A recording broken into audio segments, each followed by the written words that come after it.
It's Thursday morning. இப்போல்லாம் பெட்லேருந்து எந்திரிச்சுட்றக்கே தோண மாட்டேங்குது. அவ்வளோ சூப்பரான ஒரு கிளைமேட் இங்கே.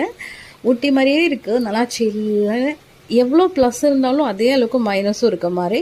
ஒரு ட்ரெஸ் வாஷ் பண்ணி போட்டால் அது நமக்கு காஞ்சி கிடைக்கிறதுக்கு மினிமம் ஒரு 3லேருந்து 4 நாள் ஆயிடுது. அது அவ்வளோ டென்ஷனாக இருக்குது அந்த ஒர்க்கு. அண்டு தோசைக்கு மாவாட்டலான்னு நான் நேற்று ஊற வச்சுருந்தேன். எப்போவுமே நான் வந்துட்டு வெள்ளை உளுந்து தான் ட்ரை பண்ணியிருக்கேன். இந்த தடவை கருப்பு உளுந்து ட்ரை பண்ணுறேன். கருப்பு உளுந்து ஆட்டணுன்னா இன்னும் நல்லா பொல பொலன்னு உளுந்து வரும்னு சொல்லுவாங்க. ஸோ அதனால தான் ட்ரை பண்ணுறேன். காலையிலைக்கு வந்து ரொம்ப நாள் ஆச்சு இந்த மோர் கறி வச்சு. எனக்கு வீசிங் இருக்கனால நான் ஜாஸ்தி கிளைமேட் எப்படி இருக்கோ அதை அனுசரித்து சாப்பிட்ற ஒரு ஆள். பட் இந்த தடவை எனக்கு மோர் குழம்பு சாப்பிடணுன்னு நல்லா ஆசையாக இருந்துச்சு.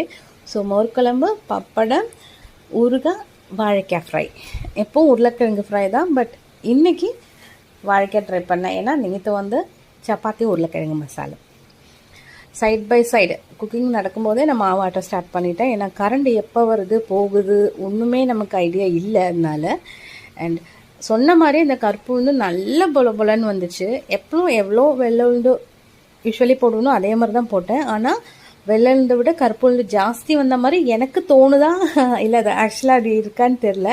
பட் எப்போ ஆட்டணும் அதை விட அதிகமாகவே வந்திருக்கு.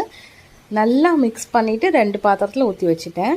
எவ்வளோ மழை பெஞ்சாலும் எவ்வளோ வெயில் அடித்தாலும் என்னோட ஒரு கைப்பக்கம் என்ன சொல்கிறேன்னா மாவு ரொம்ப சீக்கிரமாக புளிச்சிடும். இவ்வளோ மழையிலும் ஒரு 1 hour கழித்து பார்த்தோம்னா மாவு அப்படியே பொந்து மேலே வர ஸ்டார்ட் பண்ணிடும்.